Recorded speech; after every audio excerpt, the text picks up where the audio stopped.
কেউ আপনাকে কষ্ট দিলে আপনি কি করবেন? মানুষের কষ্ট এত ডেঞ্জারাস, এতটা ভয়ঙ্কর যে একটা মানুষের একটা বাক্য মানুষকে এত কষ্ট দেয় যে মানুষটা সুইসাইড পর্যন্ত করে ফেলে। এরকম ঘটনা বাংলাদেশে আছে না নাই? মানুষের কষ্ট এবং আঘাত এটা যে কত বড় জখম, এটা যে কত বড় আঘাত, এটা যে খেয়েছে সে বোঝে, আর কেউ বুঝবে না এটা। তা আপনি মানুষের দেওয়া আঘাতকে মেইনটেইন করবেন কেমন করে, এটাকে সামলাবেন কেমন করে, এটাকে হজম করবেন কেমন করে, ইসলাম থেকে আজকে আমরা সলিউশন ফাইন্ড আউট করার ট্রাই করব। বলেন সবাই ইনশাআল্লাহ।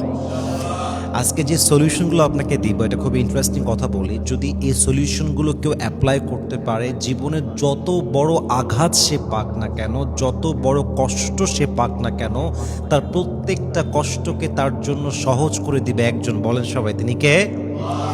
প্রথমত মাথায় রাখবেন, মানুষের মধ্যে আল্লাহ দুইটা ন্যাচারই দিয়েছেন। মানুষের মেজাজ ভালো হলে মানুষ ফেরেশতার মতো ব্যবহার করে, মানুষের মেজাজ হারিয়ে গেলে মানুষের ব্যবহারটা এত খারাপ হয়ে যায়।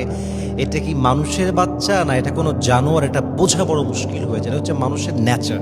তো এই নেচারটাকে আপনার অ্যাকসেপ্ট করতে হবে। যতক্ষণ পর্যন্ত এই নেচারটাকে আপনি অ্যাকসেপ্ট করতে পারবেন না, ততক্ষণ পর্যন্ত কোনো কষ্ট আপনি আপনার লাইফে ইজিলি হ্যান্ডেল করতে পারবেন না। যখন আপনি বুঝে নেবেন যে মানুষ প্রাণীটাই হচ্ছে এরকম, যে কখনো ফেরেশতার মতো ব্যবহার করবে, আবার কখনো কুকুরের মতো ব্যবহার করবে, মানুষের জাতটাই হচ্ছে এমন, যখন আপনি এটা আপনার ভেতরে একটা বিশ্বাস হিসেবে ডেভেলপ করতে পারবেন, দেখবেন যে অনেক কিছু আপনার লাইফে অ্যাকসেপ্ট করা ইজি হয়ে যাবে। আসুন আমরা জেনে নেই কোন কোন বিষয়কে আমরা অ্যাপ্লাই করতে পারলে কষ্টের আঘাত আমাদের কমে যাবে। এটা আমরা এখন বলা ট্রাই করছি। নাম্বার 1, যখন মানুষ আপনাকে কষ্ট দিবে, সবচেয়ে বড় গুরুত্বপূর্ণ বিষয় হচ্ছে মানুষের দেওয়া কষ্টটাকে আল্লাহর রহমত হিসেবে গ্রহণ করবেন। কারণ কি, দেখেন, আল্লাহ যখন চায় যে আমি আমার বান্দাকে দয়া করব, মায়া করব, রহম করব, তখন আল্লাহ বান্দার আশেপাশের থাকা বেঈমান মানুষগুলোর রূপ তার সামনে প্রকাশ করে দেয়। আজকে যে মানুষটা আপনার সঙ্গে এত বাজে ব্যবহার করলো, আপনাকে এত কষ্ট দিল, এত আঘাত দিল, আপনি কিন্তু তাকে পৃথিবীর সবচেয়ে আপন মানুষ মনে করতেন। কিন্তু সে যখন এত বাজেভাবে আঘাত করলো, কষ্ট দিল, এটা বোঝা গেল আসলে মানুষ আপনার আপন কেউ নয়, আপনার বন্ধু আপনার আসল মানুষ নয়, আপনার বউ আপনার জন্য আসল মানুষ নয়, আপনার বাবা মা পরিবার আত্মীয় স্বজন আপনার জন্য আপনজন আসলে কেউ নয়। আপন আসলে এক সত্তা। বলেন সবাই, তিনি কে? আল্লামা ইকবাল রহমতুল্লাহ আলাইহি লিখেছেন, ওয়াক্ত বুরা থা গুজর গয়া খামোশি সে, मगर जो अपने थे वो उतर गए दिल से, बुरे वक्त में जो साथ ना दे सके उनकी रोशनी भी अब झूठे लगे, मुश्किलें तो गुजर गई सब्र के साथ, मगर हम भी पहचान गए झूठे रिश्तों के साथ। वक्त तो गुजर गया, जख्म भी भर जाएगा, लेकिन बुरे वक्त ने मुझे जो सिखाया है वो हमेशा सबक बनकर अपने दिल में रह जाएगा। What an amazing words it is. उन्हीं बोलें जे খারাপ সময় তো এক সময় কেটেই যাবে, কষ্টের আঘাত তো এক সময় সয়ে যাবে, রয়ে যাবে, কিন্তু যে মানুষগুলো আমাকে খারাপ সময় ছেড়ে দিল, কষ্ট দিল, আঘাত করলো, বেঈমানি করলো, এই মানুষগুলোর চেহারা আমি কখনো আমার জীবনে আর ভুলবো না। ঠিক কিনা বলেন আপনারা সবাই? অতএব মানুষকে যে চিনতে পারলেন কষ্ট পাওয়ার মাধ্যমে, আঘাত পাওয়ার মাধ্যমে, বেঈমানির মাধ্যমে, এটার জন্য আল্লাহর কাছে শুকরগুজার হবেন যে আল্লাহ তোমার কাছে শুকরিয়া যে আমার জীবনে কে আপন কে পর তুমি আমাকে শিখাই দিয়েছো। আল্লাহ তোমার কাছে শুকরিয়া, একমাত্র তুমি যে আপন, বাকি সব বেঈমান, তুমি আমাকে বুঝাই দিয়েছো। আল্লাহ তোমার কাছে শুকরিয়া, যেখানে আমি আমার জীবনটা আজীবন নষ্ট করতাম, তুমি আমার জীবনটাকে বাঁচায় দিয়েছো।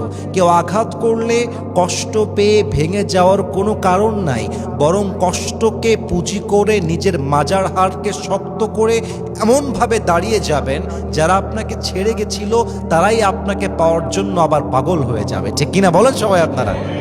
এই জন্য মানুষের দেওয়া আঘাতকে, মানুষের দেওয়া পেইনকে, কষ্টকে, বেইমানিকে accepted as a mercy from your lord. একটা ইন্টারেস্টিং আয়াত বলি আপনাদের সবাইকে, এমন একটা আয়াত এখন শেয়ার করব, এই আয়াতের তর্জমা বুঝতে পারলে আপনার জীবনের প্রত্যেকটা কষ্ট 100 ভাগের 99% কমে যাবে।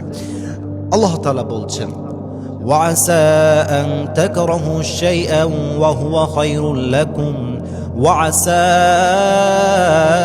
أن تحبوا شيئا وهو شر لكم والله يعلم وأنتم لا تعلمون আল্লাহ বলছেন মাঝে মাঝে কোনো একটা বিষয় দেখে তোমার এমন মনে হয় যে এটাই আমার জন্য সবচেয়ে পারফেক্ট, এটা হলেই আমার জীবনটা পারফেক্ট হবে, এটা পেয়ে গেলে আমার জীবনটা বেস্ট হবে, and you think this is the best option for you and you believe this is the perfect option for you. তোমার মনে হয় যে এটাই আমার জীবনের সেরা জিনিস, কিন্তু আল্লাহ বলছেন এটা সেরা নাও হতে পারে। আবার মাঝে মাঝে মনে হয় this is not perfect for me, এটা আমার জন্য ভালো হয় নাই, এটা আমার জন্য ভালো নয়। কিন্তু যেটা তোমার কাছে ভালো মনে হচ্ছে না ওটার ভেতরেও তোমার জন্য কল্যাণ রাখতে পারে এক সত্তা। বলেন সবাই তিনি কে? এবং আল্লাহ বলছেন আল্লাহু ইয়ালামু ওয়া আনতুম লা তা'লামুন, your knowledge is limited but my knowledge is not limited। এই আমার যে জ্ঞান অর্থাৎ আল্লাহর জ্ঞান এটা লিমিটেড জ্ঞান নয়। my knowledge is not limited, your knowledge is limited। তুমি যা জানো, তুমি এখনকার পরিস্থিতি দেখতে পাচ্ছ, কিন্তু ভবিষ্যতে কি হবে, আগামীতে কি হবে, আগামীকাল কি হবে, ভবিষ্যতে কি হতে পারে এটা মানুষ জানে না, এটা জানে এক সত্তা, তিনি কে? তো আজকে যে আপনাকে কষ্ট দিয়েছে মনে হচ্ছে এটা আমার জীবনে অনেক খারাপ হয়েছে, এর চাইতে খারাপ কিছু আর কিছুই হতে পারে না।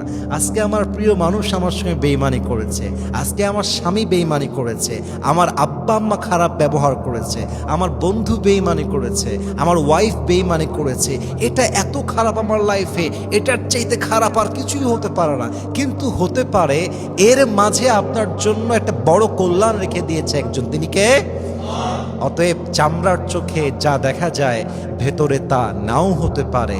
যা তোমার ভালো মনে হয় তা খারাপ হতে পারে, আর যা তোমার খারাপ মনে হয় তা তোমার জন্য কল্যাণকর হতে পারে। ঠিক কিনা বলেন আপনারা সবাই?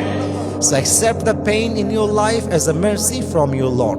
মানুষের দেওয়া কষ্ট, আঘাত, যন্ত্রণা, বেইমানি আল্লাহর দেওয়া রহমত হিসেবে গ্রহণ করবেন, নাম্বার 1। নাম্বার 2, যে আপনাকে কষ্ট দেয়, প্রতিনিয়ত আঘাত করে, যে আপনার সঙ্গে বেইমানি করেছে, চিট করেছে, এই মানুষটার প্রতি মায়াটা কাটিয়ে ফেলেন। যতক্ষণ পর্যন্ত মায়া কাটাতে না পারবেন ততক্ষণ পর্যন্ত আপনার এক্সপেকটেশন লেভেলটা কমবে না।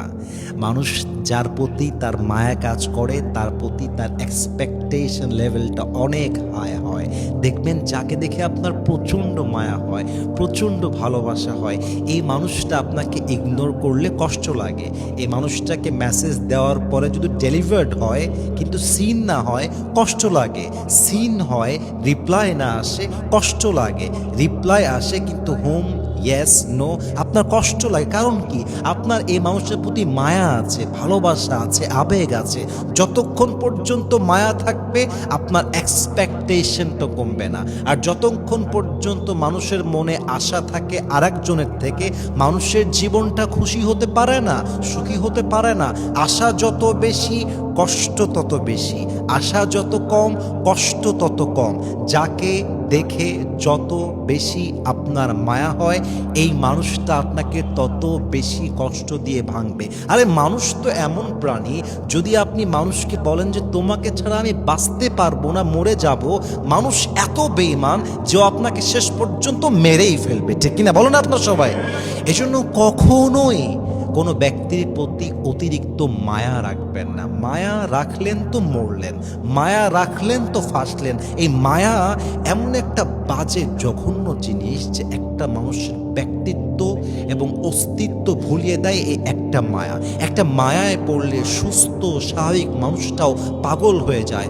মায়ায় পড়লে মানুষ তার সম্মান ভুলে যায়, মায়ায় পড়লে মানুষ তার ব্যক্তিত্ব ভুলে যায়, পার্সোনালিটি ভুলে যায়। এজন্য মায়া যত কম জীবন তত সুখী, মায়া যত বেশি কষ্ট তত বেশি। কারণ মায়া থাকলে মানুষের প্রতি এক্সপেকটেশনটা বেড়ে যায়। অতএব জীবন হবে আপনার একা। আপনার জীবনে আপনি খুশি হওয়ার জন্য কারো উপরে ডিপেন্ডেবল হবেন না। আপনার হৃদয়ের চাবি আপনার কাছে। আপনি একা থাকলেও খুশি, কারোর সঙ্গে থাকলেও খুশি। কেউ কষ্ট দিলেও খুশি, কেউ কষ্ট না দিলেও খুশি। কেউ সঙ্গ দিলেও খুশি, সঙ্গ না দিলেও খুশি। আরে আল্লাহ আমার সঙ্গে থাকলে কারো দরকার আমার নাই, আর সবাই আমার সঙ্গে থাকলো, আল্লাহ আমার পর হয়ে গেল, ওই সঙ্গ আমার দরকার নাই। जिससे अल्लाह मिला और कुछ भी ना मिला उसे सब कुछ मिला, और जिससे अल्लाह ही ना मिला फिर उसे सब कुछ मिल गया, दर हकीकत उसे कुछ भी ना मिला।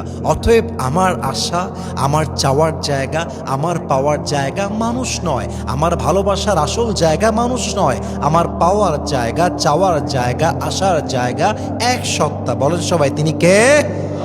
এজন্য কখনো কোনো ব্যক্তির প্রতি অতিরিক্ত মায়া রাখবেন না। বলেন সবাই ইনশাআল্লাহ। সর্বশেষ দুইটা পয়েন্ট বলতে চাই। মাথায় রাখবেন, যদি আপনাকে কেউ খুব বেশি কষ্ট দেয়, এটা ওভারকাম করার সবচেয়ে বড় একটা উপায় হচ্ছে নিজের জীবনের স্বপ্ন এবং কাজ নিয়ে ব্যস্ত হয়ে যাওয়া। যার জীবনের স্বপ্ন অনেক বড় হয়, আমি খুব অবজার্ভ করে বলছি, যার জীবনের স্বপ্ন আকাশচুম্বী, বিশাল বড় স্বপ্ন, ওকে কেউ আঘাত করলে হি ডাজন্ট কেয়ার। কেউ তাকে ছেড়ে গেলে হি ডাজন্ট কেয়ার। কেউ তাকে বাজে কথা বললে হি ডাজন্ট কেয়ার। কেউ তাকে বাজে মন্তব্য করলে হি ডাজন্ট কেয়ার। কেউ তাকে ফেসবুকে হাহা রিয়াক্ট দিলে ডাজন্ট কেয়ার। আরে সে তো জানে আমার স্বপ্ন তো অনেক বড়, আর স্বপ্ন যত বড় হবে বাধা তত বড় আসবে। আর যেই বান্দা বাধাকে ডিঙ্গিয়ে সামনে যেতে পারবে, সফলতা তার পায়ে এসে চুম্বন করবে। ঠিক কিনা বলেন আপনার সবাই? অতএব স্বপ্ন যদি বড় হয় আঘাত পাবেন বড়, স্বপ্ন যদি বড় হয় বেঈমানি হবে বড়, স্বপ্ন যদি বড় হয় কষ্ট পাবেন বড়, স্বপ্ন যদি বেশি হয়, স্বপ্ন যদি বিশাল হয় বাধা হবে বিশাল বড়। অতএব ভয় পেও না, বুক চিরে দাঁড়িয়ে যাও, আল্লাহর ভরসায় সাহসটা বাড়াও, আল্লাহর নামে আগুন জ্বালাও বুকে, সত্যের পথে চলো, সাহস রাখো মুখে।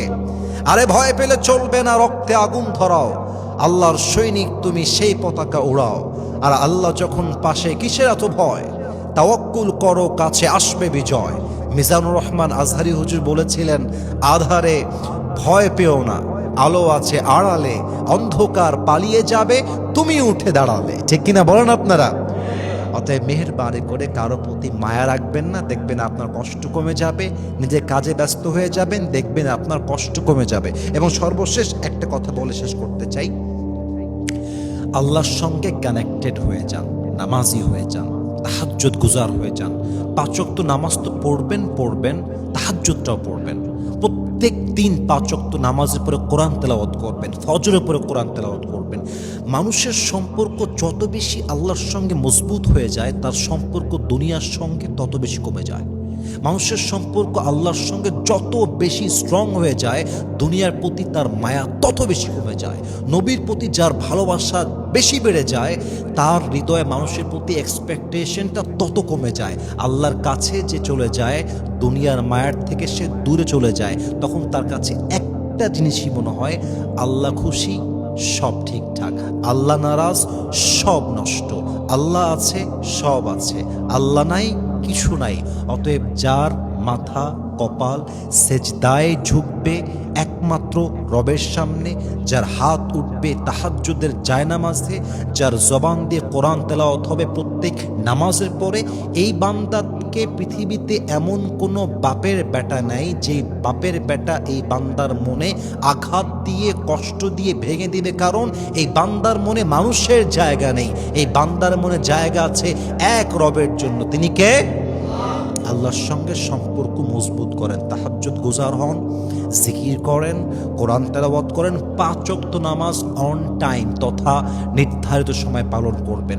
যদি আপনি আপনার জীবনে মায়া কমাতে পারেন, স্বপ্ন নিয়ে ব্যস্ত থাকতে পারেন, মানুষের দেওয়া কষ্ট আঘাতকে রহমত হিসেবে নিতে পারেন, আপনি যদি আপনার লাইফে তাহাজ্জুদ গুজার হতে পারেন, 5 ওয়াক্ত নামাজি হতে পারেন, জিকিরকারী বান্দা হতে পারেন, আপনার জীবনে যদি আপনি আল্লাহর সঙ্গে স্ট্রংলি কানেক্টেড হতে পারেন, এমন কোনো শক্তি নেই পৃথিবীতে যে আপনাকে আঘাত দিয়ে ভাঙতে পারবে। বলেন সবাই ইনশাআল্লাহ।